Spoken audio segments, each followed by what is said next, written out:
Барлықтарына сәлем оқушылар. Бүгін сіздермен English Plus-тың 5-ші сыныптың 65-ші бетіндегі Celebration and Special Days Seasons and Months тақырыбын талқылайтын боламыз. Каналға бірден тіркеліп, комментарийге рахмет деп жазып кет. Сонымен бастаймыз. Бірінші тапсырмада саған айтады.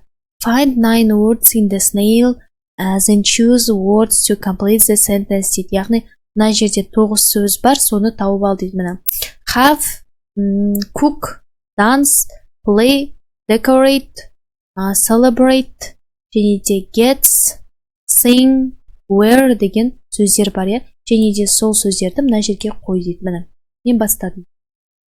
We have a party, yeah, бірде have a party on New Year's Eve болады. At Carnival in Brazil, people dance samba.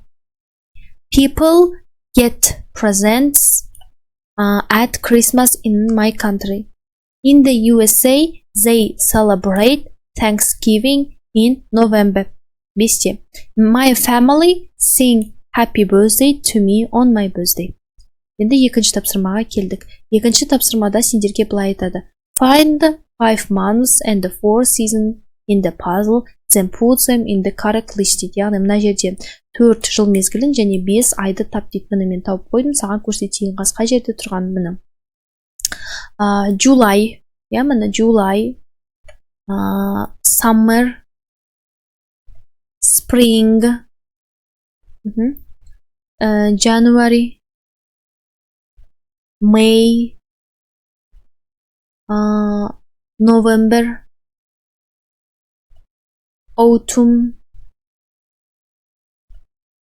September, және де мына жерде бар етін қазір тауып алайын тағы да. Жаңа сендерге тауып белгілеп қойып едім. Міне 1, 2, 3, 4, 5, 6, 7, 8 болды. Енді маған қажеті winter деген керек екен. Міне winter, таптым winter болды, түсінікті болды. Енді July таптым, November таптым, September таптым, January түгел болды. Барлығы 9 болды. Осыны көшіріп алсам болады. Енді үшінші тапсырмаға келдік. Үшінші тапсырмада сендерге былай айтады. Unscramble the months and complete the circle дейді. Мына жердегі сөздерді тап дейді. Мынаны жазып қойдым. April, June, October, December. Түсінікті болса каналға тіркеліп ал. Себебі 66-ші беттегі мына unit review'ді талқылайтын боламыз. Комментарийге рахмет деп жазып кет.